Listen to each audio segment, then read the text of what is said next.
Hello friends, வாங்க நம்ம இன்றைக்கி ஒரு டைம் இந்த மாதிரி ப்ரான் பிரியாணி ட்ரை பண்ணி பார்க்கலாம்.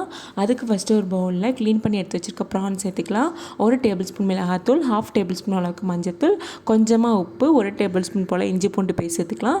கூடவே கொஞ்சமாக தயிர் சேர்த்துட்டு இது ஒரு 10 நிமிஷத்துக்கு நல்லா மேரினேட் பண்ணி அப்படியே எடுத்து தனியாக வச்சுக்கோங்க.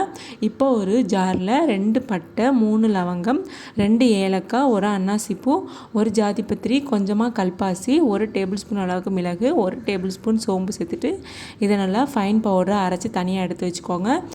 இப்போது ஒரு ஜாரில் 15 சின்ன வெங்காயம், 10 பூண்டு, ஒரு விரல் சைஸ் அளவுக்கு இஞ்சி எடுத்து க்ளீன் பண்ணி எடுத்து வச்சுருக்கேன், அதையும் சேர்த்துக்கலாம்.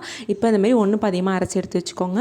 இப்போது ஒரு குக்கரில் பிரியாணிக்கு தேவையான அளவுக்கு ஆயில் சேர்த்துட்டு கொஞ்சமாக பிரியாணி ஸ்பைசஸ் சேர்த்துக்கலாம். 2 பெரிய சைஸ் வெங்காயம் எடுத்து இந்த மாதிரி ஸ்லைஸாக கட் பண்ணி எடுத்து வச்சுருக்கேன், அதையும் சேர்த்துக்கலாம்.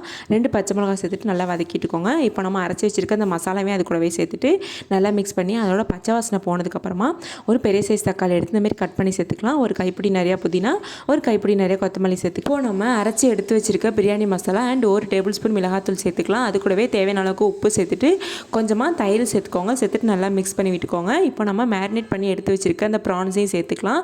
இப்போ நான் 1 கப் ஜீரக சம்பா அரிசிக்கு 1.5 கப் அளவுக்கு தண்ணி சேர்த்துருக்கேன், அந்த மெஷர்மெண்ட் எடுத்துக்கலாம். ஜீரக சம்பா அரிசியை ஒரு 30 மினிட்ஸ் ஊற வச்சு எடுத்து வச்சுக்கோங்க.